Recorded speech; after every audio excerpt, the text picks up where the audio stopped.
আসসালামু আলাইকুম, সবাইকে স্বাগতম জানাচ্ছি আমাদের সেকেন্ড টাইমের ভর্তিযুদ্ধে সফলতার 5 নম্বর সিরিজে। সো আজকে আমাদের সাথে আছেন আমাদের একজন স্টুডেন্ট, যিনি গুচ্ছতে পজিশন করেছে। সো আজকে আমরা মূলত তার মাধ্যমে শুনবো। সো তার আগে একটু অডিয়েন্স যারা আছো একটু জানিয়ে দিবে তোমাদের ঠিকমতো সাউন্ড সবকিছু ঠিকঠাক আছে কিনা, এবং তোমরা ইনশিওর করলে দেন হচ্ছে আমাদের যে গেস্ট তাকে আমরা ইনভাইট করব। ওকে, সো একটু জানিয়ে দাও। আর আমাদের পেজ থেকে যে লাইভটা হচ্ছে, লাইভটা নেওয়ার উদ্দেশ্য হচ্ছে যে তোমরা যারা সেকেন্ড টাইম প্রিপারেশন নিবা কিভাবে শুরু করবা, এই যে যারা চান্স পাচ্ছে ভাইয়া বা আপুরা, তারা কিভাবে পড়েছিল, তাদের মোটিভেশন কি ছিল, তারা কিভাবে ওভারকাম করেছে। সো এই জিনিসগুলো নিয়ে কিন্তু হচ্ছে আমাদের লাইভ সেশনগুলো। এগুলো প্রতিদিন আমাদের হচ্ছে কখনো সন্ধ্যা 7টায়, কখনো রাত 8টায় আমাদের পেজ থেকে ডেইলি আপগুলো দেওয়া হয় এবং বলা হয়। সো আশা করি তোমরা এগুলোতে প্রতিদিন জয়েন করবা। ওকে, আচ্ছা, ওকে ওকে, ঠিক আছে ঠিক আছে। একটু জানিয়ে দিবে যে আমাদের কোনো সমস্যা আছে কিনা, সব ওকে আছে কিনা।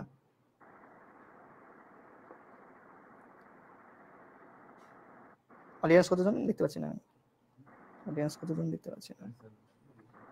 আচ্ছা আচ্ছা, ওকে, ঠিক আছে ঠিক আছে। কমেন্টও পাচ্ছি না কেন। ওকে ওকে, আচ্ছা। সো তাহলে হচ্ছে আজকে আমাদের গেস্ট গেস্ট হচ্ছে আল শাহরিয়ার। আল শাহরিয়ার শুনতে পাচ্ছ? ভাই আসসালামু আলাইকুম। ওয়ালাইকুম আসসালাম, কি খবর, কেমন আছো? এই তো ভাই অনেক অনেক ভালো, আপনি ভালো আছেন? হ্যাঁ আলহামদুলিল্লাহ।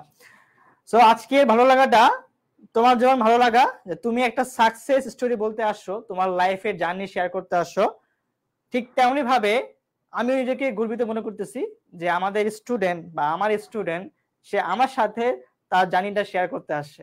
সো আমার জন্য বড় একটা প্রাপ্তি। সো আজকের এই সেশনে আমরা মতো শুনবো যে আল শাহরিয়ার তিনি আসলে কিভাবে শুরু করেছিলেন সেকেন্ড টাইম জার্নিটা, এবং তিনি বর্তমানে কি আছে, তার স্বপ্নগুলা কি, ঠিক আছে, এবং তার কি কি পয়েন্ট ভুল ছিল, কেন সে সেকেন্ড টাইম হলো। আচ্ছা, সো প্রথমে হচ্ছে শাহরিয়ার, তুমি একটু বলবা তোমার আসলে স্কুল কলেজ কোথায় ছিল এবং তো বাসা কোথায়? আমার গ্রামের বাসা হচ্ছে গোপালগঞ্জে, গোপালগঞ্জ সদরে। তো আমি এখানে পুকুরিয়া গ্রামে আর কি, একটা গ্রাম্য অঞ্চলে আমি থাকি। তো আমি হচ্ছে আমার এসএসসি শেষ করছি আমার এই পাশের গ্রামের একটা স্কুল থেকে, হাজী গোরশেদ সপ্তপল্লী উচ্চ বিদ্যালয়, গোপালগঞ্জের একটা খুবই নিম্নমানের স্কুল। বলতে বাধা নেই, কারণ যেটা সত্য সেটা বলতে হবে। তারপরে হচ্ছে আমি আমার ইন্টারমিডিয়েট অর্থাৎ এইচএসসি শেষ করছি হচ্ছে ঢাকার ডক্টর মাহবুবুর রহমান মোল্লা কলেজ থেকে। আচ্ছা, জি ভাই। ওকে। আচ্ছা, এখন তোমার যে এই যে সেকেন্ড টাইম জার্নিটা, তুমি আসলে কেন সেকেন্ড টাইমে আসলা, মানে আসলে কি ইন্সপিরেশন ছিল? অনেকে তো হচ্ছে ফার্স্ট টাইম দিয়ে যদি চান্স পাবলিকে না হয়, অনেকে তো ন্যাশনালে যায়, অনেকে সাত কলেজে যায়, অনেকে প্রাইভেটে ভর্তি আসে। তোমার তোমার কি এমন কোনো স্টোরি আছে বা এমন কোনো জেদ, এমন কোনো ইচ্ছা যে আমি কেন সেকেন্ড টাইম দিব, যদি শেয়ার করতে? ভাইয়া ফার্স্ট অফ অল আমি যখন ফার্স্ট টাইমার ছিলাম তখন হচ্ছে আমি আসলে মূলত ওইভাবে পড়াশোনাটা করি নাই, যার জন্য আমার ফার্স্ট টাইমে মিস গেছে। তারপরে হচ্ছে ন্যাশনালের যে বিষয়টা, আমি হচ্ছে ফার্স্ট টাইমে কোনো ন্যাশনালও অ্যাপ্লাইটা করছিলাম না, কারণ আমার ইয়া ছিল যে আমার কোথাও না কোথাও পাবলিকে হয়ে যাবে। এর জন্য হচ্ছে আমি ন্যাশনালে অ্যাপ্লাই করি নাই। তার পাশাপাশি হচ্ছে আমার 7 কলেজে চান্স হয়েছিল, 7 কলেজে চান্স হয়েছিল, বাট 7 কলেজটা এখন বলা ঠিক না, কারণ অনেকেই তো 7 কলেজে পড়ে, অনেকের ড্রিমও 7 কলেজ বর্তমানে, কিন্তু আমার 7 কলেজ পছন্দ ছিল না পার্সোনালি। তো এর জন্য আমি 7 কলেজে চান্স পাওয়া সত্ত্বেও আমি 7 কলেজে সাবজেক্ট চয়েসও দেই নাই, আমি সেখানেও ভর্তি হই নাই। তো আমার বাবা অনেকবার বলছে, সে আমার সেকেন্ড টাইম দেওয়া মানে কোনোভাবেই দেওয়া হইতে রাজি ছিল না। সে বলছিল যে তুমি হয় প্রাইভেটে ভর্তি হও, বা তোমার প্রাইভেটের ভিতর যে সবচেয়ে টপ লেভেলের ভার্সিটি আছে ওইখানে আমার ভর্তি করে দিতে চাইছিল। তো আমি বললাম যে না, আমি প্রাইভেটে ভর্তি হব না। তো বললো তাহলে তুমি ই করো, আইএলটিএস করে তুমি হচ্ছে বাইরে চলে যাও, তুমি ওইখানে যে পড়াশোনা করো, তোমার লাইফটা সুন্দর হবে। তো আমার হচ্ছে আমার বাইরের প্রতি তেমন একটা টান নাই, এর জন্য আমি ওটাও না করে দিলাম। এবং কেন জানি আমার মানে মূলত আমার পাবলিকে আসার কাহিনী হচ্ছে, আমি দেখলাম যে পাবলিকে পড়লে কেন জানি মানে সমাজের মানুষেরা একটু অন্য চোখে দেখে। এটা যখন আমি ফার্স্ট টাইমে ফেইলার হইছি তখন হচ্ছে আমি বিষয়টা খুব ভালো করে উপলব্ধি করতে পারছি। এর আগ পর্যন্ত আমি কখনোই বুঝতে পারি নাই যে পাবলিকের এত ডিমান্ড, এত যে গুরুত্ব, এতটা কখনোই বুঝতে পারি নাই। কিন্তু তখন যখন বুঝতে পারছি তখন আমি আমার আব্বুরে বোঝাইলাম যে আব্বু আসলে প্রাইভেটের অপশন তো কখনোই বাদ হয়ে যাচ্ছে না, প্রাইভেট তো সবসময় আছে আমার জন্য খোলা। আর বাইরেও আমি যাইতে পারবো আইএলটিএস দিয়ে, যে কোনো সময় আমার সমস্যা নাই। তো আমি কিন্তু আমার জীবনে সেকেন্ড টাইম অর্থাৎ পাবলিকিয়ান হওয়ার আমার অপশন জীবনে আর এই 1 বছরই আছে। তো আমি এটা ট্রাই করি, যদি আমার বাই চান্স কোনোভাবে না হয় তখন হয় তুমি যেটা বলবো আমার প্রাইভেটে ভর্তি করবা কি আমাকে বিদেশে পাঠাবা, সেটা সম্পূর্ণ তোমার ব্যাপার। তো আমি এবার সেকেন্ড টাইম পরীক্ষা দিতে চাই, আমার দিতে দিতে হবে, আমি দিবই, এরকম বললাম। পরে বলো যে আচ্ছা ঠিক আছে দাও যাও। আচ্ছা, সো এই ছিল হচ্ছে শাহরিয়ারের ক্ষেত্রে যে ওর আসলে পাবলিকিয়ান হওয়া লাগবে, কারণ ও আসলে ফিল করছে যে হয়তো বা পাবলিকিয়ান না একটু এক্সট্রা বেনিফিট পায়। হ্যাঁ, এটা আসলে সত্যি যে আসলে আমরা যদি চারপাশে দেখি যে সমাজের যে মানদণ্ড সেখানে আসলে পাবলিকিয়ানকে এক স্টেপ আগে রাখা হয়েছে বা হচ্ছে। হ্যাঁ, এটা আসলে রাখা যায়, সমস্যা নাই। কিন্তু আসলে কে সাকসেস হবে, কে কোন জায়গা থেকে, কিন্তু একান্ত তার ব্যক্তিগত বিষয়, তার ভাগ্য একটা ফ্যাক্ট। সো যাই হোক, সমাজের বিষয়টা আসলে একান্তই যে ভুল তাও নাই। তবে দেখো প্রাইভেট থেকে কিন্তু এখন বিসিএস এ যাচ্ছে, হ্যাঁ, আবার ন্যাশনাল থেকে বিসিএস এ যাচ্ছে, সাতক্রস থেকে বিসিএস যাচ্ছে। কেন বিসিএস কথা উচ্চারণ করো, কেন দেখো আমার বর্তমানে কিন্তু বিসিএস দিকে ঝোঁকটা বেশি, এই জন্য বিসিএস কথাটা বললাম। তো এই ছিল হচ্ছে আমাদের শাহরিয়ারের ক্ষেত্রে সেকেন্ড টাইম দেওয়ার যে বিষয়টা। এখন ভাইয়া, তুমি আসলে কিভাবে প্রসিডিউর শুরু করেছিলে সেকেন্ড টাইম আসলে জার্নিটা? ভাই আমি যখন প্রস্তুতি নেওয়া শুরু করলাম তখন হচ্ছে মানে আমার চারপাশের যারা ছিল, মানে আমি ঢাকার একটা ভালো কলেজে পড়ছি, তো আমার ফ্রেন্ড সার্কেলের ম্যাক্সিমামই দেখলাম যে বিভিন্ন জায়গায় চান্স পাচ্ছে। তো তাদেরকে সবাই ওইভাবে গুরুত্ব দিচ্ছে, ওইভাবে দেখতেছে, ওইভাবে ডাকতেছে। জিনিসটা হচ্ছে আমার খুব ইয়া লাগতেছিল যে আমি তো এমন তো না যে আমি কিছুই পারি না, আমি তো পারি, আমার তো কিছু না কিছু অভিজ্ঞতা আছে, আমি তো এত বড় ফেলনা স্টুডেন্টও না যে আমার দ্বারা হবে না, তাইলে আমি কেন পারবো না। তো এই দিয়ে হচ্ছে আমি সেকেন্ড টাইমে আসলাম। আসার পরে হচ্ছে আমি ফার্স্ট অফ অল ইয়া করলাম যে প্রথম দিন ভাবলাম যে আমি কিভাবে আসলে শুরু করব। তো আমার ল্যাকিংসটা কোন জায়গায়, আমার দুর্বলতা কোন জায়গায়, আমি কিভাবে শুরু করলে আমার এইবার আর মিস হওয়ার কোনো সম্ভাবনা নাই। তো দেখলাম যে আমার ইংলিশটাই আমি একটু দুর্বল, ইংলিশটা আমি পারতেছি না। তো আমার ইংলিশটা স্ট্রং বানাইতে হবে। তার পাশাপাশি হচ্ছে আমি বের করলাম যে আমার বাংলার কোন কোন টপিকগুলো থেকে কোশ্চেন আসতেছেই, আর আমি বরাবরই আসলেই আমি ওই কোশ্চেনগুলো ভুল করতেছি। আর তার পাশাপাশি জিকেতে আমি মূল টার্গেট রাখছিলাম গুচ্ছ, কারণ হচ্ছে গুচ্ছে 24টা ইউনিভার্সিটি, আমি এখন একজন ফেইলার। তো আমি যদি এখন আমার main target Jahangirnagar, main target আমি যদি রাজশাহী রাখি, তাইলে ওইখানে তো জাহাঙ্গীরনগর, আমি মনে করি জাহাঙ্গীরনগর কোনো দিক দিয়েই ঢাকা ভার্সিটি থেকে কম না, তারপরে রাজশাহীও কোনো কারো থেকে কেউ কম না। তো যেহেতু কম না, আমি ওই একটাকে টার্গেটে রাখবো না, কারণ ওই জিনিসটা আমার জন্য কঠিন হয়ে যাচ্ছে। তো আমি যদি 24টাকে ইসে রাখি, আমার টার্গেটে রাখি, তাইলে আমার কিছু না কিছু করা সম্ভব। আবার দেখলাম যে প্রিপারেশনের দিক দিয়েও একটার প্রিপারেশন নিলে অন্যটা মানে কোনটা অন্য আরেকটা কভার দেওয়া যায়। তো ওইগুলা চিন্তা করে দেখলাম যে আমি জিএসটির প্রিপারেশন নেই। তো এইখানে হচ্ছে আমার মৌলিক দিকে তো আগেবার প্রশ্ন আসলো, আমি সবই ভুল করলাম। ওই জিনিসটা একটু আমার বেশি করে ফোকাস দিতে হবে। ফার্স্ট মানে মেইন কথা হলো আমার যেগুলো প্রবলেম হইতেছে, আমি যেগুলো পারতেছি না, যেগুলো আসলেই ভুল করতেছি, এগুলো ফাইন্ড আউট করলাম। করার পরে হচ্ছে আমি কি করা যায় ইংলিশের জন্য, কি করা যায় পরে এখন লাইভে কিভাবে বলি, মানে আমার একটা রিলেশন ছিল, তো সে দেখতাম যে আপনাদের সে হচ্ছে ফার্স্ট টাইম থেকেই আপনাদের এই ইসের সাথে আই এডুকেশনের সাথে যুক্ত ছিল। তো ওর ফেসবুক আইডি আমার কাছে ছিল, তো ওর ওইখান থেকে আমি দু একটা ক্লাস দেখছি। তো ওইখান থেকে আর কি মহাসিন ভাইয়ার ক্লাসটা আমার খুব ভালো লাগছিল, যে না এই লোকটার পড়ানোটা মনে হয় ভালো। এনার উদ্দেশ্য নিয়ে হচ্ছে আমি হচ্ছে জানতাম যে এই লোকটা ভালো পড়ায়। তো ফেসবুকে আমি হচ্ছে সেকেন্ড টাইম তো দিব, আমি কোনো কোচিং এ ভর্তি হবো না, কোথাও পড়বো না। তো কি করা যায়, অনলাইনে কোথাও পড়ি। তো দেখলাম যে হুট করে সামনে, এটা ভাবতে ভাবতেই হুট করে কেমন জানি সামনে একটা ভিডিও আসলো যে আমাদের সেকেন্ড টাইম ভর্তি শুরু হচ্ছে, মানে ভর্তির জন্য প্রিপারেশন নেওয়া শুরু করা হচ্ছে। তো এইখানে এডুকেশন একটা কোর্স লঞ্চ করছে, যেটার প্রাইস হচ্ছে মানে খুবই সামান্য। আমি চিন্তা করলাম তো আমি ইংলিশের একটা কোর্স যদি আলাদা থেকে কিনতে যাই, তো এইখানে তো অনেক পড়ে যাবে। তো এইখানে তো সেই সেম কোর্সেই আমি আরো ইংলিশ তো পাচ্ছি, সাথে আরো গুলাও পাচ্ছি। তো তখন আমি হচ্ছে দ্রুত ইনরোল করে ফেললাম, মেসেজ দিয়ে টিয়ে। এরপরে আর কি পড়াশোনা শুরু করলাম আর কি। ওকে, আচ্ছা, সো এই ক্ষেত্রে আমাদের ক্লাস, আমাদের গাইডলাইন তোমাদের আসলে কি হেল্প করছে কিনা? অবশ্যই ভাই, হেল্প কেন করবে না। ওই যে বললাম যে আমি মূলত ইংলিশের উদ্দেশ্য নিয়ে আর কি এখানে আসছিলাম, আমার দুর্বলতা ছিল ইংলিশে। তো আমি ইংলিশটা ভালো করার জন্য এখানে আসছিলাম। তখন দেখলাম যে এখানে ফায়াদ ভাইয়া ক্লাস নেয়, এখানে জোয়ার ভাইয়া ক্লাস নেয়, ইউসুফ ভাইয়া ক্লাস নেয়, স্বর্ণ ভাইয়া ক্লাস নেয়, তো একটু করে দেখি না কি অবস্থা হয়। তো দেখলাম ক্লাস করলাম, দেখলাম যে না বেশ ভালো ইফেক্টিভ আছে। তারপরে দেখলাম বড় বড় পিডিএফ, পিডিএফ গুলার ভিতরে এমন কোনো তথ্য নাই যেগুলো পিডিএফ গুলার ভিতরে সুন্দর করে সাজানো নাই। তো আমি ক্লাসগুলো করলাম। তারপরে দেখতাম যে আমাদের মেন্টর মানে আপনি ফাহাদ ভাইয়া, তো আমাদের নোট করতে বলতেন। তারপর হচ্ছে নোট করতাম যে আমি নোটগুলো করে হচ্ছে সবার আগে গ্রুপে জমা দিব আর ভাইয়াটা দেখবে। ক্লাস করতাম আর নোট করতাম। তো এইগুলা করার মধ্যে আমি বুঝতে পারলাম যে না, এগুলা করলে আসলে আমার জন্য খারাপ হবে না। আমি ফার্স্ট অফ অল ক্লাস করতেছি, ক্লাসের সময় সব বুঝে যাচ্ছি, এরপরে নোট করতেছি, আমার পড়া হয়ে যাচ্ছে, পরে আবার কিছুদিন পর পর নোট রিভাইজ দিচ্ছি, যে জিনিসটা ভাই খুবই ইফেক্টিভ। তো এইভাবেই আর কি, ইফেক্টিভ না হলে তো আর ক্লাসগুলো করতাম না এইভাবে। আচ্ছা, একটা বিষয় হচ্ছে প্রায় শোনা যায় যে আসলে অনলাইনে কি অফলাইনের মতো ফিলটা পাওয়া যায় কিনা, বা আসলে আদৌ অনলাইনে পড়াশোনাটা হয় কিনা। অনেকে দেখা যায় যে হচ্ছে অনলাইনে ক্লাস করতে এসে ফেসবুক খুব অ্যাডিক্টেড হয়ে যায় বা অন্যান্য কাজগুলো করে। তো এই ক্ষেত্রে আসলে বর্তমান সিচুয়েশন অনুযায়ী আসলে অনলাইন পড়াটা আসলে কতটা যুক্তিসঙ্গত তোমার কি মনে হয়? অনলাইনে আসলে কি ভাইয়া, পড়াশোনা যার করার ইচ্ছা আছে, যার দরকার, তার জন্য অনলাইন অফলাইন বলে কোনো কথা নাই। যার ইচ্ছা আছে, হ্যাঁ, সে করতে পারবে। সে যে জায়গায় যাক না কেন, সে অনলাইনে থাকুক চাই অফলাইনে থাকুক, যে জায়গায় থাকুক, সে পড়াশোনা সুন্দর করে করতে পারবে। কারণ অনলাইনে আসলে হ্যাঁ ঠিক আছে, যে আমার ফেসবুকে আমি ঢুকতেছি, আমি ক্লাসটা কেটে দিয়ে আমি একটু অন্য দিকে ফেসবুক টেসবুক ভিডিও টিডিও দেখলাম, এগুলো করতে পারি। এখন এইগুলা করার জন্যই যদি আমি ফেসবুকে আসি, আমি যদি ক্লাস করার উদ্দেশ্যে না আসি, তাহলে তো আমার পড়াশোনার প্রতি তো আমার একটা টান নাই। কিন্তু যার মূলত পড়াশোনার প্রতি টান আছে, যার ইচ্ছা আছে পড়াশোনা করার, সে কখনোই এইগুলা করবে না, কখনোই করবে না। তো যদি কেউ চায় যে শেষ করতে, যে না আমি অনলাইনের মাধ্যমে পড়বো, অনলাইন খুব ভালো একটা জায়গা। তো অনলাইনে হচ্ছে first of all course fee কম থাকে, সেকেন্ড হচ্ছে এখানে সময় বেশি পাওয়া যায়। তারপরে আপনার মানে আমার এখন সময় হচ্ছে না, আমি অফলাইনে গেলাম, অফলাইনে ক্লাসের জন্য একটা নির্দিষ্ট টাইম থাকে, এই নির্দিষ্ট টাইমের বাইরে অফলাইনে ক্লাস করা সম্ভব না।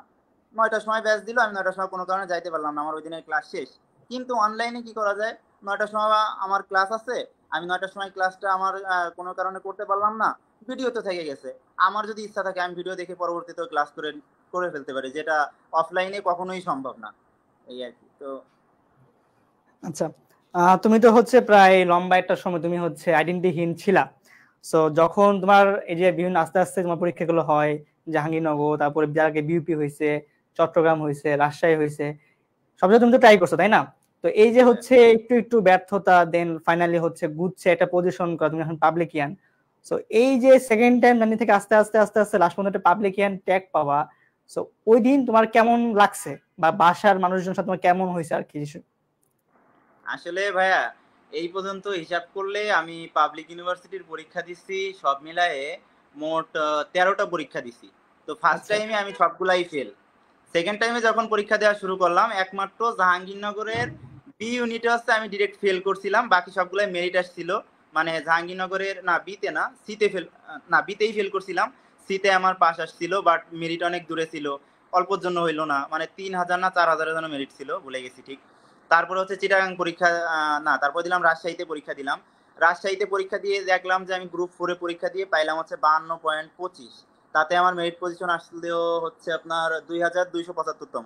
হালকার জন্য মিস্টেক হয়ে গেল, আর 2-3টা মার্ক বা 3-4টা মার্ক পাইলে আমার হয়ে যাইতো। তখন আমার খারাপও লাগলো, আবার একটা জিনিস ভালোও লাগলো, যে আগের বার আমি রাজশাহীতে পাইছিলাম হচ্ছে মাত্র 34। তো সেই ক্ষেত্রে এবার আমার মেরিট আসছে, আগের বার তো আমি ফেল করছি, এবার আমার ডেভেলপ হয়েছে মেরিট কিন্তু। আসছে। তার মানে আমি লাইনে আছি। আর হচ্ছে এতটুকুন মার্ক বা এর থেকে আর একটু চেষ্টা করে আর 4টা 5টা মার্ক বাড়াইতে পারলে আমি জিএসটি তে সফলতা পেয়ে যাব। তো আমার মূলত প্রিপারেশনও জিএসটির জন্য ছিল, ওইভাবে পড়াশোনা করছি। তো এরপরে হচ্ছে জিএসটির পরীক্ষা দিলাম। জিএসটির পরীক্ষা দেওয়ার পরে আমার মাথায় আমি এরকম সেট করে নিয়ে গেছি যে কোশ্চেন যে মানে মার্ক যে এত ডাউন করবে এটা তো কখনোই ভাবি নাই। আমার ধারণা ছিল যে 55 থেকে 60-এর ভিতর যদি আমি পাই তাহলে আমার চান্স হবে। তো এতটুকুন আমার পাইতে হবে। তো আমি পরীক্ষার হলে গেলাম, কোশ্চেন দেখলাম, দাগাইলাম। তো এরপরে হচ্ছে বাসায় এসে যখন মিলাইলাম, দেখলাম যে আমার হচ্ছে কত, আমি 68, 69, না 68 না আর কি, 58, 59 পাই এরকম। তা দেখলাম যে রাজশাহীতে এরকম গুনছিলাম, তো সেখান থেকে 5-6 নম্বর মাইনাস হয়ে গেছে। এইখানেও হয়তো মাইনাস হয়ে যাবে, মাইনাস হয়ে যাওয়ার পরে হচ্ছে আমি কত 50-51 পাবো, এতে সম্ভবত আমার চান্স মনে হয় না হবে। হ্যাঁ, তো আমি ওরকম মনটা খুব খারাপ হয়ে গেল যে না আসলে এই 50 দিয়ে তো এ যাবৎকালে কোনোদিনই চান্স হয় নাই। লাস্ট ইয়ারেও আমাদের এখান দিয়ে চান্স হয়েছে 57-তে, 55-তে এরকম চান্স হয়েছে, তো আমার এখানে 50-51 আসতেছে, এ দিয়ে মনে হয় না হবে। তো এরপরের দিন হচ্ছে দেখলাম যে সবাই বলতেছে গুচ্ছের প্রশ্ন অনেক কঠিন হয়েছে, কঠিন হয়েছে। তো আমি ওরকমই করতেছি না, কঠিন তো কঠিন, যার কাছে কঠিন তার কাছে সব প্রশ্নই কঠিন, যার কাছে সহজ সবই সহজ। তো এরপরে হচ্ছে আমার তো ধারণা যে আমি ফেল করবো। রেজাল্ট যেদিন দিবে ওই দিন হচ্ছে ফেসবুকে দেখলাম যে মহসিন ভাইয়া পোস্ট করছে যে আজকে জিএসটি রেজাল্ট দিবে, বুকটা কাঁপতেছে, জীবনের শেষ অ্যাডমিশন, মানে সব জায়গায় ফেল হয়ে গেছে, সব জায়গায় আমি ব্যর্থ, একদম শেষ। এই জিএসটি ফেল হয়ে গেলে আমি একদম শেষ, আমার আর কোনো ইচ্ছা নাই। ইভেন আমি ন্যাশনালেও ভর্তি নাই, সাত কলেজেও নাই, কোথাও নাই, আমার পুরো একটা বছর ফুলফিল লস হয়ে যাবে। তো দেখলাম এরপরে বিকাল একটু আসলো, আসার পরে দেখলাম যে একটা চার্ট দিছে, ওইখানে দেখলাম যে 70-এর উপরে পাইছে মাত্র 2 জন, তারপরে এতর উপর এত পাইছে। তা আমি দেখলাম যে 50-এর উপরে যা পাচ্ছে এতে তো ভালো পজিশন আসে। তখন মনের ভিতরে একটু আশা ফিরে পাইলাম। তো এরপরে যখন ইয়া করলাম রেজাল্ট, তখন আমি বারবার চেক দিতেছি, বারবার চেক দিতেছি, আসতেছে না আসতেছে না। পরে আসলো যখন, এখন দেখি যে বাংলায় পাইছি হচ্ছে 23 পয়েন্ট কত জানি পাইছি। তো আমি ভাবলাম যে দূর, বাংলায় ভাবলাম 25 পাবো, পাইলাম 23। আচ্ছা ইংলিশটাই যাই। ইংলিশটাই আরো এক্সপেকটেশন কম ছিল তখন, ওইখানেও একটু মিডিয়াম মার্ক পাইছি। জিকেতে আমার 20টার মতো শিওর ছিল, এরকম ভাবছিলাম 20-এর মতো পাবো, কিন্তু ওইখানে পাইছি 13 পয়েন্ট কত জানি। তো এটা দেখে একটু খারাপ লাগতেছিল যে এই তো মনে হয় গেল রে।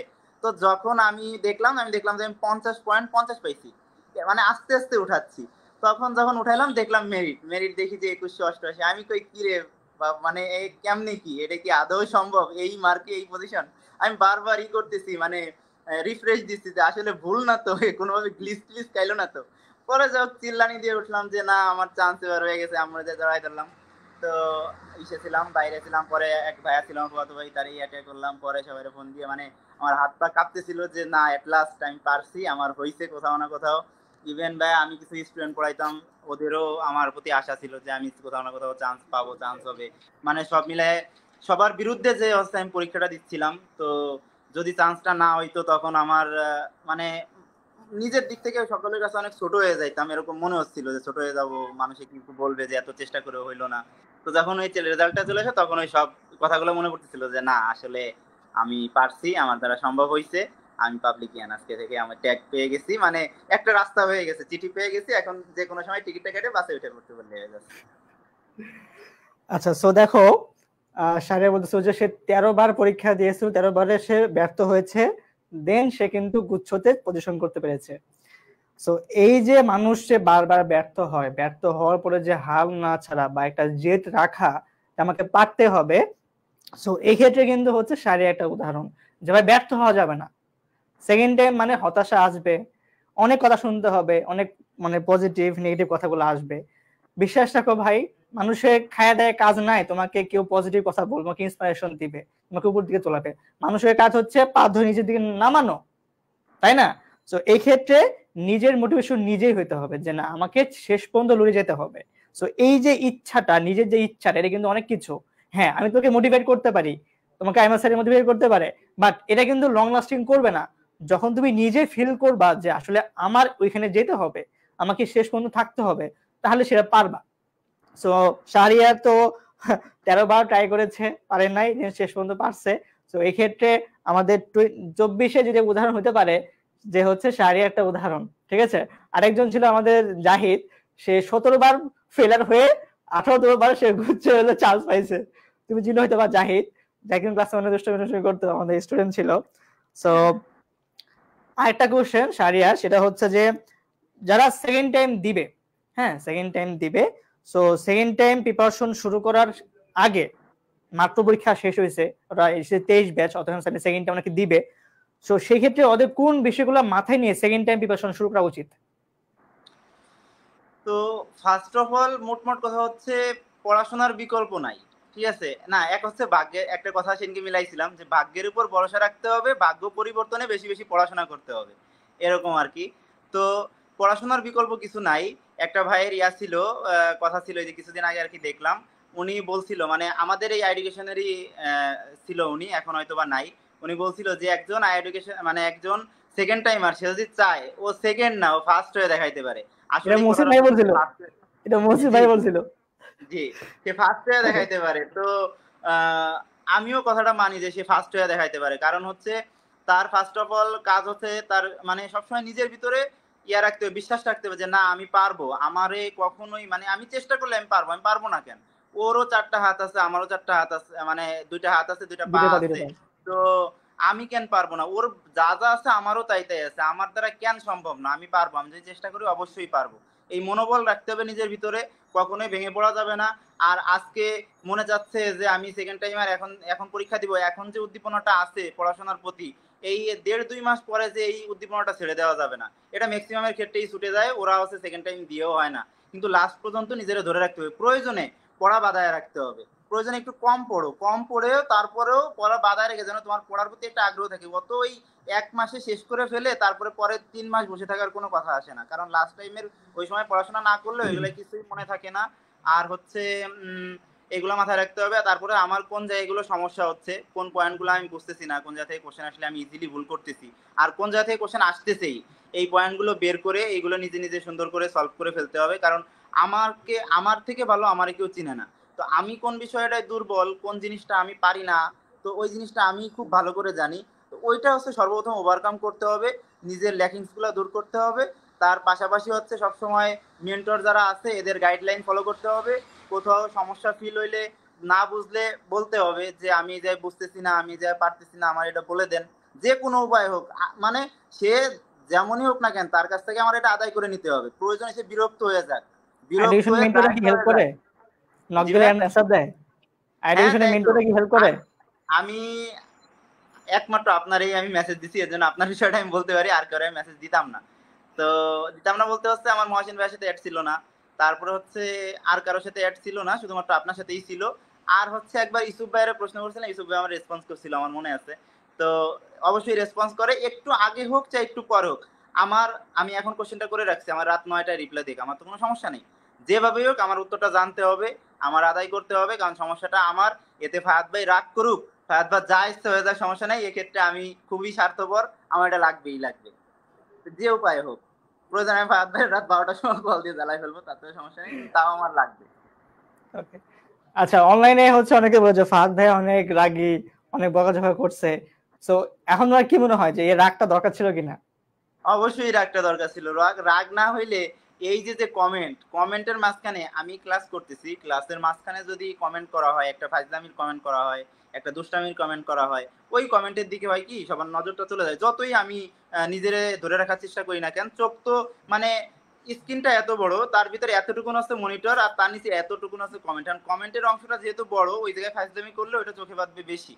তো এই কমেন্টটা যদি আমি অফ করায় না রাখতে পারি, আর আমার স্টুডেন্টগুলো যদি ওইগুলোর দিকে ফোকাস দেয়, আমি কোনো দিকে কি বলে যাচ্ছি, কোন টপিকটা ইম্পর্টেন্ট, কোনটা স্টার চিহ্ন দিয়ে যাচ্ছি, কোনটা নিচে দাগ দিচ্ছি, তো এই জিনিসটা তো ফাইন্ড আউট করা সম্ভব না। তো এর জন্য ভাত ভাইয়ার রাগ ঝাড়ি এগুলার দরকার আছে, কারণ এগুলা ছাড়া কিভাবে সম্ভব। এখন আমি যদি এরকম ফাইজলামি করেই যাই, ক্লাসে দুষ্টামি করি, নিজে তো মরবই, সাথে আরো 5টারে নিয়ে মরবো, তো এইগুলো তো করার কোনো মানেই হয় না। তো রাগের দরকার আছে, করি বুঝি, হ্যাঁ অবশ্যই দরকার। ওকে, সো এখানে হচ্ছে আমি ওই যে সাইডের যে কথা বলতেছিল যে প্রিপারেশন কিভাবে শুরু করে, আমি একটু রিপিট করতেছি সেটা। তোমরা যারা ভাবছো যে আমি সেকেন্ড টাইম দিব, তো দেখো তোমার শুরুতে মোটিভেট হইতে হবে যে আমি আজকে ভাবছি সেকেন্ড টাইম দিব। সো এই যে ভাবনাটা, এই যে ইচ্ছাটা, এই ইচ্ছাটা একদম লাস্ট পর্যন্ত রাখতে পারলেই তুমি সেকেন্ড টাইমে আসো। মাথায় রাখলে পরে তুমি সেকেন্ড টাইমার, তুমি ব্যর্থ হয়েছো। সো বাবা মা সাপোর্ট না পাইতে পারো, আশপাশ বন্ধু বান্ধবী কথা শোনাতে পারে তোর তো হয় নাই, তুই কি পড়াশোনা করিস নাই, ওই যে পাশের বাসার আন্টি, পাশের বাসার আঙ্কেল অনেকে কথা দিতে পারে, আপনার মেয়ে তো চান্স হলো না বা ছেলে তো চান্স হয় নাই, সে কি করলো, এই কথাগুলো হজম করতে হবে। শোনো, সকল কথার অ্যান্সার হচ্ছে বা প্রতিবাদ মুখ দিয়ে বললে হয় না, কাজ দিয়ে দেখাতে হয়। তো তুমি যদি জেদ করো যে আমি এই কথাগুলো অ্যান্সার কাজ দিয়ে দেখাবো, আমি পাবলিকেন হয়ে দেখাবো, আমি একটা বিজয়ী বেশে দেখাবো, তাহলে সম্ভব। তুমি যদি মনে করো যে না আমি কথা বলা অফ করে দিব, চুপচাপ থাকবো, ঘর কোনো ভাই কখনো পসিবল না। সেকেন্ড টাইম হইতে গেলে তোমাকে হচ্ছে ফিল ফ্রি থাকা লাগবে, মাইন্ড সেটআপ ভালো রাখতে হবে, ঠিক আছে? খুব বেশি টেনশন করতে গেলে তোমার মাথায় অনেক জ্যাম হয়ে যাবে, আমার ভাই এটা লাগবে সেটা লাগবে, দরকার নাই। মাইন্ডটাকে ফ্রেশ করে পড়াশোনা করতে, আমি ক্লাসে কিন্তু বলতাম ভাই তুমি সেকেন্ড টাইমে মানে তোমাকে সারাদিন পড়তে হবে না, তুমি নিজস্ব একটা টাইম রাখো, তোমার যে কাজটা ভালো লাগে সেই কাজটা করো। যেহেতু লম্বা একটা জার্নি, লম্বা একটা সময়, অবশ্যই নিজেকে মোটিভেট করার জন্য একটা কোনো কাজ করতে হবে। এখন তো তোমার ফিনান্সিয়াল সাপোর্টটা নাই, তুমি ভাই টিউশনই করাও, তোমার সারাদিন তো বলা হতেছে না, তাই না? তুমি যদি দিনে 2 ঘন্টা টিউশন করো, কোনো সমস্যা হবে? কোনো ক্ষতি নাই তো। তো তুমি টিউশন করো, তোমার ভালো লাগতেছে না, তুমি একটু গান শোনো, তুমি একটু ধরো যে বাইরে হাঁটাহাঁটি করে আসো, খেলতে ভালো লাগে খেলে আসো, তোমার যা ভালো লাগে তুমি সেটা করো, ঠিক আছে? এক কথায় নিজেকে ভালো রাখার জন্য যা লাগবে তাই করবা, বাট অবশ্যই পড়াশোনার সাথে থাকা লাগবে, ঠিক আছে? নিজের যে ফার্স্টের যে ভুলগুলো ছিল খুঁজে বের করে, আসলে আমার কোথায় ল্যাকিং ছিল, ইংলিশে হোক, বাংলা হোক, ম্যাথে হোক, জিকে হোক, যেখানে সমস্যা ছিল তুমি সেখানে সেখানে খুঁজে বের করো, সেখানে ফোকাস করো। তোমার ভার্সিটির প্যাটার্ন দেখো, চট্টগ্রাম আছে, রাজশাহী আছে, গুচ্ছ আছে, বিউপি আছে, জাহাঙ্গীরনগর আছে। তোমার ভাই কি লাগবে তুমি সেটা বুঝো, তুমি কোথায় এক্সাম দিবা, সেখানে কোশ্চেন প্যাটার্ন গুলো কি, ফার্স্ট টাইম এক্সাম দিছো, এখন আর একটু কি করতে হবে, আর একটু কোথায় জোর দেওয়া লাগবে। সো কোশ্চেন প্যাটার্ন বুঝে, টার্গেট বুঝে প্রিপারেশন শুরু করে দাও, ঠিক আছে? এখন ধরো ভাইয়া তোমার ড্রিম বিউপি, প্রশ্ন কি হয় ইংলিশ ভার্সনে, এখন তুমি যে জাহাঙ্গীরনগর কোশ্চেন পেপার লাভ হবে? কোনো লাভ হবে না। সো কি করতে হবে, আলাদা আলাদা প্যাটার্ন বুঝে পড়তে হবে। সো এই জন্য আমরা কি করছি শুনবো, আমাদের গত বছর যে সেকেন্ড টাইম ব্যাচ ছিল সেখানে আমরা কি করছি, ফার্স্টে হচ্ছে একটা 3 মাসের সাইকেল নিয়েছিলাম, ঠিক আছে? সারিয়ার মনে আছে আমাদের ফার্স্টে কিন্তু 3 মাসের সাইকেল ছিল। তারপরে কি আমরা কি করছি, 24 days revision plan, 45 days revision plan, then কি হলো বিপি আলাদা ব্যাচ, জাহাঙ্গীরনগর আলাদা ব্যাচ, গুচ্ছ আলাদা ব্যাচ, আর আমাদের ডিও আইসিউ ব্যাচ ছিল সেটা কিন্তু আরইউসি কিন্তু হয়ে গেছে, ঠিক আছে? সো এবারে আমরা সেম কাজটাই করবো, ফার্স্টে আমরা হচ্ছে একটা কমন রাখবো যেখানে হচ্ছে আমরা BUP, CU, RU, JU, GST সকল ভার্সিটি মিক্সড যে প্যাটার্নটা সেটা আমরা ফলো করব। দেন আমরা হচ্ছে বিউপি আলাদা ব্যাচ নিয়ে আসবো, জিও আলাদা ব্যাচ, গুচ্ছ আলাদা, তোমরা একবার সব প্রিপারেশন যেন হয়ে যায়, ঠিক আছে? সো আমরা ওই প্যাটার্নেই পড়াবো, ওকে? আচ্ছা, সো এখন তুমি যদি ভাবো যে হচ্ছে ভাই আমি তো সেকেন্ড টাইমার, আমার তো হচ্ছে এত বেশি এফোর্ট করার ক্ষমতা নাই, আপনাদের কোর্স ফি হচ্ছে 2900 টাকা, আরে ভাই এত টাকা পাবো কোথায়? শাহরিয়ার তুমি একটু অনেস্টলি বলো তো, আমাদের যে কোর্সের যে আমাদের মেয়াদ বা হচ্ছে আমাদের যে পরিমাণ লং জার্নি বা আমাদের যে মোটিভেশন বা আমাদের যে হচ্ছে ডেডিকেশন, সেই অনুযায়ী এই কোর্স ফিটা কি কম নাকি বেশি, বা ঠিক আছে কিনা? কম। আমি এর আগেও অনেকবার মানে যখন পোস্ট টোস্ট করছে তখন আমি ওই জায়গায় কমেন্ট করার সময় ফার্স্ট অফ অল মানে একটা কথা সবার আগে লিখতাম যে নামমাত্র কোর্স ফি, নামমাত্র কোর্স ফিতে অনেক সার্ভিস। মানে হচ্ছে আপনি আপনি বললেন যে আমাদের অপটিমিস্টিক ব্যাচে হচ্ছে পূর্ণাঙ্গ একবার শেষ, তারপরে হচ্ছে আমাদের বিউপিতে করব, তারপরে আমরা চট্টগ্রাম, জাহাঙ্গীরনগর, রাজশাহী, এরপরে শেষ গুচ্ছ, মানে 6বার শেষ করতেছি, সাথে অপটিমিস্টিক ব্যাচে একবার, মোট 7বার। তাই 7বারে যদি আমি প্রতিবারে যদি প্রতি বিষয়ের জন্য মাত্র 30টা করেও ক্লাস ধরি, 3 7 কত 21, 210টা করে ক্লাস পাবো। কোন প্ল্যাটফর্ম আছে যেটা 221টা মানে 210টা করে ক্লাস দিবে?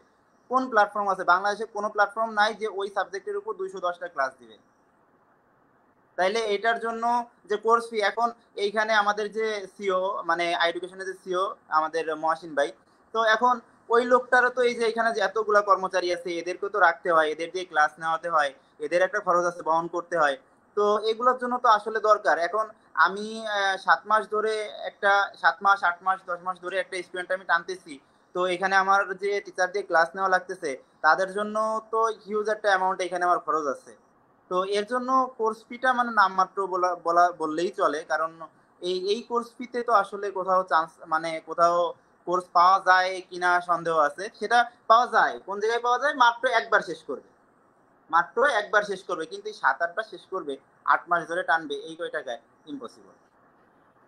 ওকে, সো এই ক্ষেত্রে হচ্ছে আমি একটা আজকে লাইভে সেই অ্যানাউন্সমেন্ট দিয়ে যাচ্ছি, সেটা হচ্ছে যদি কারো আর্থিক সমস্যা থাকে অবশ্যই আমাদের পেজে নক করবা, আমাদের থেকে যতটা সম্ভব আমরা সেখানে কনসিডার করব, ঠিক আছে? আচ্ছা, সো হচ্ছে স্যারের কাছে আজকের মতো লাস্ট কোশ্চেন, সেটা হচ্ছে যে তোমার এখন ড্রিম কি বা তোমার এখন ইচ্ছাটা কি? এখন আমি একটা জিনিস একই ভাইয়া, ড্রিম বলতে নাই, মানে আমি বলি না, ঠিক আছে, আমি ড্রিম কারোর কাছে বলি না, শেয়ারও করি না, বাট এইটুকুন ক্লু দিয়ে যাই, সেটা হচ্ছে আমি যেহেতু একজন মানবিকের স্টুডেন্ট, তো আমার মানবিকের সর্বোচ্চ সাবজেক্ট যেটা যেটার জন্য সবাই বসে থাকে, আমি ওই রিলেটেড একটা সাবজেক্টের জন্য আমাদের গোপালগঞ্জ ইউনিভার্সিটিতে আর কি অ্যাপ্লাই করব, শুধুমাত্র এইখানের জন্যই। যদি এইখানে হয় তো এই সাবজেক্ট হচ্ছে আমার ড্রিম সাবজেক্ট, মানে ওইটা যদি আমি পড়তে পারি আমার মনে হয় আমি ভবিষ্যতে কিছু করতে পারবো। আর তার পাশাপাশি ইনশাআল্লাহ। আমার বাবারও অনেক ইচ্ছা ছিল যে আমার ওইদিকে দিবে, তো আমারও মনে হইলো তার স্বপ্নটা আমার পূরণ করা উচিত, আর আমারও কেন জানি টানতেছে যে না আমি ওইদিকে যাব, আমি ওইদিকে গেলে হয়তো বা ভালো কিছু করতে পারবো। এখন এর পাশাপাশি আমার যে পজিশন আছে তাতে আমি জাহাঙ্গীর, জগন্নাথ, তারপরে হচ্ছে খুলনা ইউনিভার্সিটি বা ইসলামিক ইউনিভার্সিটি, এইসব জায়গায় আমি মিডিয়াম সাবজেক্ট পেয়ে যাব, কিন্তু আমি যেটা চাচ্ছি ওইটা আমি পাবো না। তো ওইটার জন্য হচ্ছে একটু ওদের থেকে নর্মাল ইউনিভার্সিটি আমি চুজ করছি। তো ওইটাই যদি ওই সাবজেক্টটা আসে তো আমি ওইখানে ভর্তি হব, আমার লাইফটা ওইদিকে নেব। আর যদি বাই এনি চান্স আল্লাহ না করুক যদি আমার ওই সাবজেক্টটা না হয়, না আসে, তাহলে হয়তোবা আমি একটা মিডিয়াম ক্লাস সাবজেক্টে জগন্নাথে অথবা খুলনায় ভর্তি হব, এরপরে ওই কেন্দ্রিক যে প্রিপারেশন নিলে হয়। যেমন একটা জিনিস কি, আমার পাবলিক ইউনিভার্সিটির প্রতি তেমন একটা প্রথম দিকে ছিল না, মানে এতটা যে এই জায়গায় যে এতটা শান্তি আছে, এতটা আছে, মানে ইন্টারেস্ট, মানে লোকজন যে এত পাগল, এটা আমি কখনো বুঝতে পারি নাই। যখন দেখলাম যে সবাই দাম দিতেছে, সবাই করতেছে, ওইটা নিয়ে টানাটানি করতেছে, তখন আমার ভিতর মনে হয়েছে যে না, আমারও একজন পাবলিকিয়ান হওয়া দরকার। তো এরপর থেকে যখন আমি শুনতে আসলাম, আমার যারা সাকসেসফুল, মানে সাকসেস হয়েছে যারা, আমার যারা ফ্রেন্ড, ওদের কাছে যখন শুনলাম, তখন ওরা বললো, মানে ম্যাক্সিমামের কাছেই শুনতে পারলাম যে ওরা ইন্টার ফার্স্ট ইয়ার থেকেই হচ্ছে ওরা প্রিপারেশন নেয় ওইভাবে। তো যেহেতু ওরা ইন্টার ফার্স্ট ইয়ার থেকে প্রিপারেশন নিয়ে ওরা আজকে ঢাবি রাবি চবি জবি এই জায়গায় আছে, তো আমারও ইচ্ছা আছে, যদি আমি আমার ওই ড্রিম সাবজেক্ট না পাই, তাহলে আমি ওইদিকে গেলে আমিও প্রথম থেকে ওই বিসিএস এর জন্য অথবা বাংলাদেশ ব্যাংক যাই হোক না কেন, ওই রিলেটেড, মানে আগে থেকে এখন থেকেই পড়াশোনা করব, যাতে আমি পরবর্তীতে এইখানে ওরা ভার্সিটিতে ওইভাবে চান্স পেয়ে গেছে, আমি ওই জায়গায় যেন ভালো করতে পারি, এই আর কি, এটাই আমার ইচ্ছা। কারণ ভাই আমার মানে বলতে নাই, লজ্জা নাই, আমি আমার এসএসসি ব্যাচ ছিল 2019। তো 2019-এর পরে 19-এ আমি খুবই বাজে একটা রেজাল্ট করলাম, ভাবলাম এই রেজাল্ট নিয়ে হবে না, ফেল করি নাই, পরে হচ্ছে ইমপ্রুভমেন্ট মারছি। ইমপ্রুভমেন্ট দেওয়ার পরে হচ্ছে আমি কিছুটা আপ করতে পারলাম পয়েন্ট। এরপরে হচ্ছে আমি কলেজে ভর্তি হলাম, কলেজে ভর্তি হওয়ার পরে মোটামুটি ভালো রেজাল্ট করলাম, মোটামুটি মানে ভুল বলে ফেলছি, কারণ মানবিকের যে সর্বোচ্চ রেজাল্ট, সেই সর্বোচ্চ রেজাল্ট আমি এইচএসসি তে করতে পারছি, আমি গোল্ডেন এ প্লাস পাইছি মানবিক থেকে, ইভেন আমি আর স্কলারশিপও আছে। তো এরপরে হচ্ছে আমি সেকেন্ড টাইমে একবার মিস করলাম, মানে চান্স পাইলাম না কোথাও, গোল্ডেন এ প্লাস পেয়েও আমি কোথাও চান্স পাইলাম না। তারপরে হচ্ছে আমি সেকেন্ড টাইম দিলাম, এখানে আমার একটা বছর গেল, আমার সাথে যারা পড়ে এরা অলরেডি থার্ড ইয়ারে উঠে যাবে এবার, আর আমি এবার ফার্স্ট ইয়ারে ভর্তি হচ্ছি। তো এই জিনিসটা আমার জন্য লাগে। তো আমার ইচ্ছা আছে আমি যেন ওই জবের ক্ষেত্রে যে, মানে সামনে যে আমার আছে সেক্টরে, যে জায়গায় আমার আবার প্রতিযোগিতা করা লাগবে, ওই জায়গায় যেয়ে যেন আমি আবার না পিছাই পড়ি, এজন্য আমি এখন থেকেই কাজ করব, ওইভাবে আগাই যাবো ইনশাল্লাহ। সো দেখো, আমি সেটা আবার ফোকাস করে দেখো, শাহরিয়ার কিন্তু হলো এসএসসি 19 ব্যাচ, মানে ওটা গ্যাপ ছিল। সো এই যে গ্যাপটা, দেন সে 13 বার ব্যর্থ হয়েছে, মানে 13টা পাবলিক ইউনিভার্সিটি সে পরীক্ষা দিয়েছে, তার হয়নি। দেন সে 14তম বারে পরীক্ষা দিয়ে গুচ্ছতে সফল। তো 13 বার ব্যর্থ হওয়ার পর যে একজন যদি সৈনিক, সে যদি হচ্ছে সফল হয়, সো ভাই তুমি একবার পারো না তো কি হয়েছে, সেকেন্ড বার ট্রাই করতে কোনো সমস্যা নাই, তাই না? হ্যাঁ, তোমার হয়তো বা সৃষ্টিকর্তা তোমার ভাগ্যে কিছুটা লিখে রাখছে, সো চেষ্টা করতে কিন্তু কমতি নাই। সো চেষ্টাটা চালিয়ে যাও এবং শেষ পর্যন্ত রয়ে যেতে হবে। সো শাহরিয়ারকে ধন্যবাদ জানাচ্ছি আমাদের সাথে জয়েন করার জন্য, জুনিয়র উদ্দেশ্যে কিছু কথা শেয়ার করার জন্য। আশা করা যাচ্ছে এই শাহরিয়ারের এই ছোট্ট মূল্যবান কথাগুলো ইনশাআল্লাহ কাজে লাগবে। সো আজকের মতো আমাদের এই জার্নিটা শেষ করছি এখানে। যারা সাথে ছিলে অসংখ্য অসংখ্য ধন্যবাদ। এবং একটা ছোট্ট নোটিস দিয়ে, সেটা হচ্ছে যারা তোমরা সেকেন্ড টাইম প্রিপারেশন নিবা বা ভাবছো যে নিব, কিন্তু আমরা এখন হচ্ছে মানে ইন্ডিশনে ভুগতেছে যে আসলে আমার নেওয়া উচিত হবে কিনা, বা আমি কি করব, সাতকর্যের দিকে যাব নাকি প্রাইভেটে যাব, বা আসলে কিভাবে শুরু করা উচিত। সেক্ষেত্রে হচ্ছে আমাদের এডুকেশন অফিসিয়াল যে নাম্বারটা আছে, তুমি নাম্বারটা হচ্ছে কল করবা, জাস্ট বলবা যে আমি ফাহাদের সাথে কথা বলতে চাচ্ছি, আমি ইনশাআল্লাহ তোমার জন্য যে সাজেশন সেটা ইনশাআল্লাহ দিব। এবং আমাদের যে second time optimistic batch class শুরু হচ্ছে আগামী 10 জুন থেকে, এবং বিস্তারিত জানতে তুমি পেজে নক করো। আশা করা যাচ্ছে ইনশাআল্লাহ গত বছরের মতো এবছরও সর্বোচ্চ সংমিশ্রণের চান্স পাবে আমাদের প্ল্যাটফর্ম থেকে। এবং আমরা বলে যাচ্ছি যে মুসলিমের কথাটা বলেছিল না যে সেকেন্ড টাইম দিয়ে সেকেন্ড নয় ফার্স্ট হয়েছে, সো ফার্স্ট হয়। উদাহরণ আছে কে, আমাদের হচ্ছে কথা, সে রাজশাহীতে ইংলিশ ডিপার্টমেন্টে ফার্স্ট হয়েছে, এবং হচ্ছে আমাদের ফাহিম, সে জাহাঙ্গীরনগর ইউনিটে ফার্স্ট হয়েছে। সো এরা যদি পারে, ভাই তুমিও পারবা, জাস্ট ইচ্ছা লাগবে, শক্তি লাগবে, আর বাবা মার দোয়া আছে, সবকিছু থাকবে। সো আজকের মতো নিয়েছে এখানে। আল্লাহ হাফেজ, আসসালামু আলাইকুম।